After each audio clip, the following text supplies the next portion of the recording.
What's up, guys, and welcome back to Malt Mondays.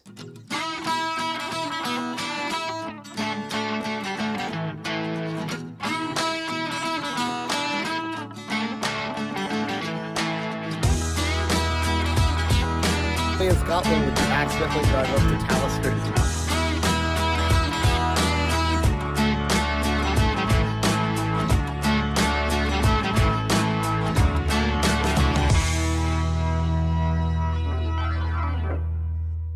Today we're going to be taking a look at the Bruichladdich Islay Barley 2011.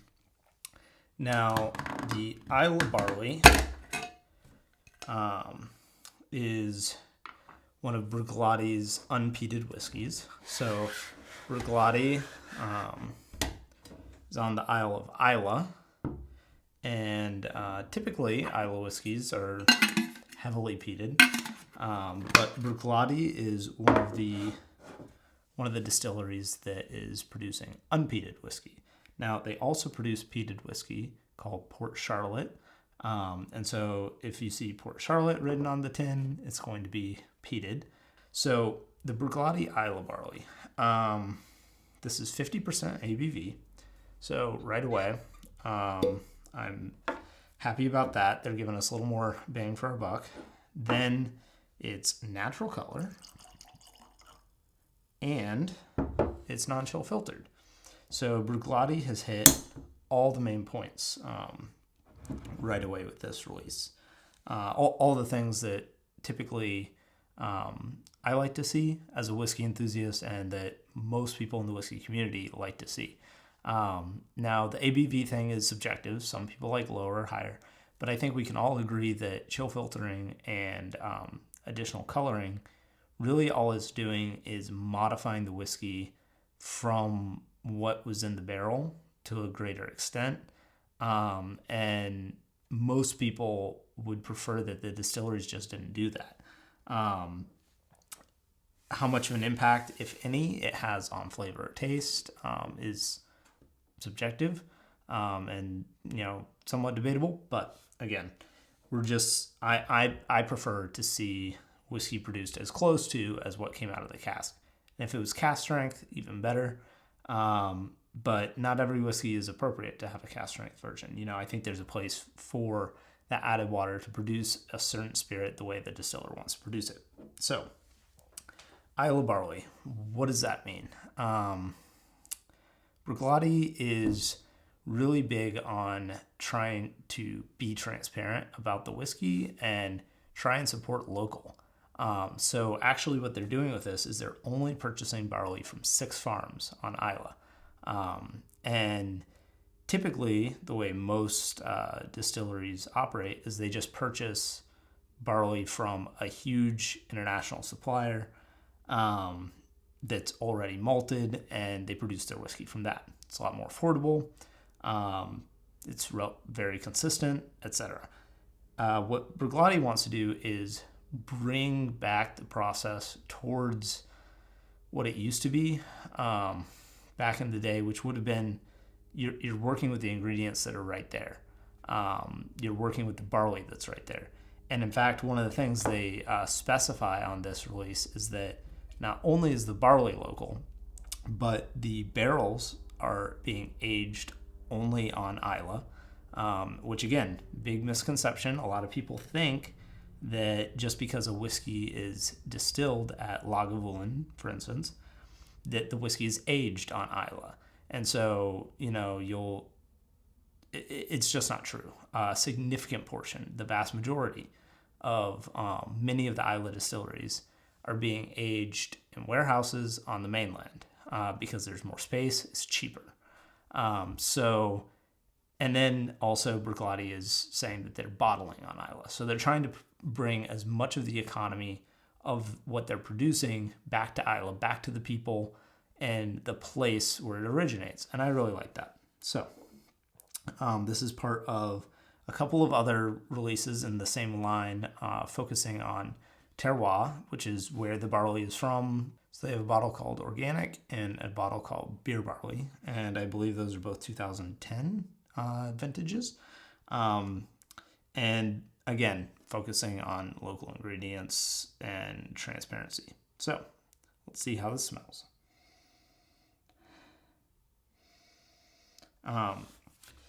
This does smell relatively bright.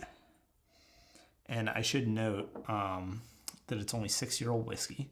So it's distilled 2011, and it was bottled sometime 2017, 2018. So its age is stated 6 years on the label. And it's also aged 75% in ex-bourbon barrels. And they specifically mentioned that these are first fill bourbon barrels. And then 25% of the whiskey was aged in sweet wine casks from Europe. So that could be a variety. I mean, that could be Riesling, that could be Gewürztraminer, that could be Sautern. I suspect it's probably Sautern, just off the initial nose. But it's kind of a different, it's not the most typical of cask styles. So let's see how it smells. I really like the nose on this one. The ex-bourbon is really prevalent up front. There's a lot of vanilla.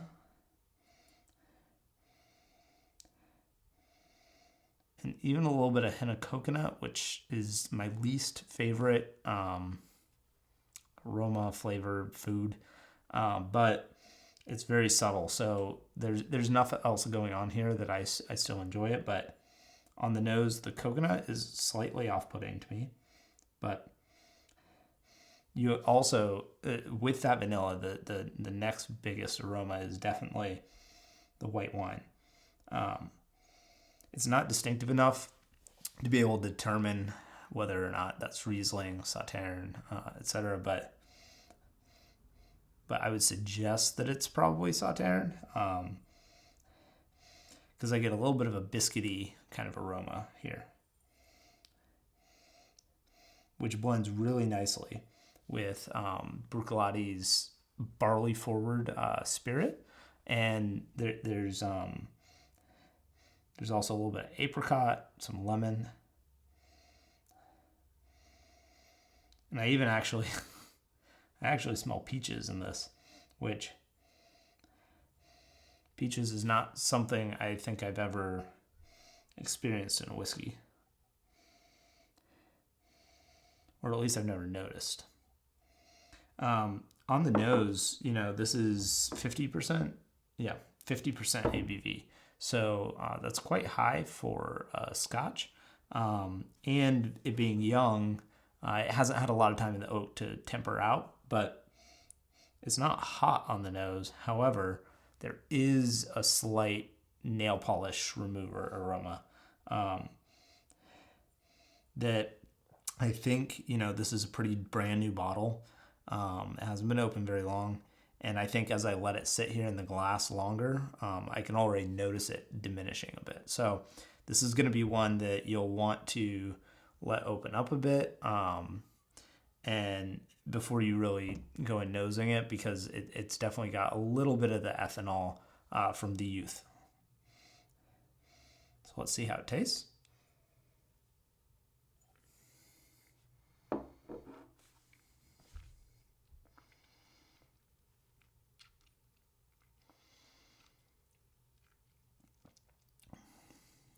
Yeah. Really good. You get those peaches again right up front. Vanilla. Well, a little bit of that Sautern white wine sweetness. It becomes a little bit nutty.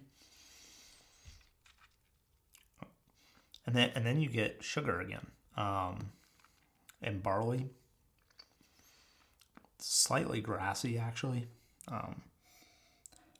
With lemon, so kind of a lemongrassy kind of flavor there. And then right as it starts to go into the finish, I get a little bit of iodine. So there's just a tiny bit of that like sea spray, sea salt kind of flavor. Honestly, the mouthfeel on this, it's oily, it's thick, it coats your mouth, it's not hot. I think this is a really good example of how a young whiskey can really, it's quite complex, really hold up. And when it's presented properly, when it's bottled at the proper ABV, when it's, presented more naturally closer to what it would be out of the cask, it really lets the product shine. And I think Adam Hannett has knocked it out of the park with this one. Now, the problem is the price. So I think this is about $80, $85. Might be a little less than that. It might be $70 to $80. I can't remember exactly what I paid for it. But for 6-year-old whiskey, that's a little bit steep. Now, I do recognize that the process of getting local barley, shipping that off to be malted elsewhere, since Bruichladdich does not have capabilities of malting in-house yet, I would assume that they're working on that as they're trying to bring everything else back to Islay and local. But for right now, they're still sending that barley out. That's going to increase cost. It's higher ABV. That increases cost. Sweet white wine barrels are not common. Those are going to be more expensive.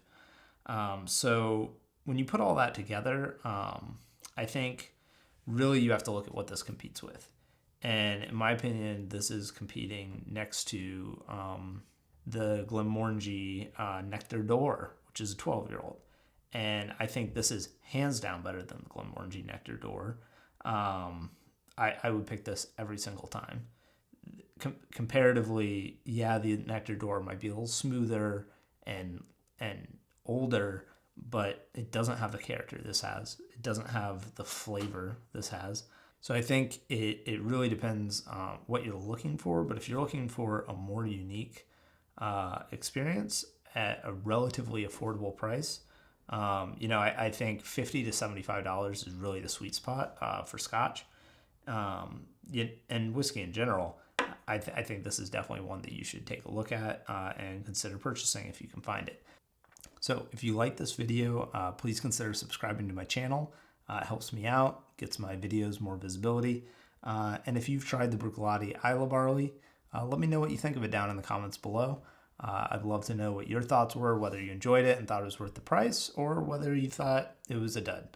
I really enjoy this one, and I think it's going to go quick. But I understand sweet white wine finishes are not up everybody's alley. So just be aware of that before you buy it. And until next time, cheers.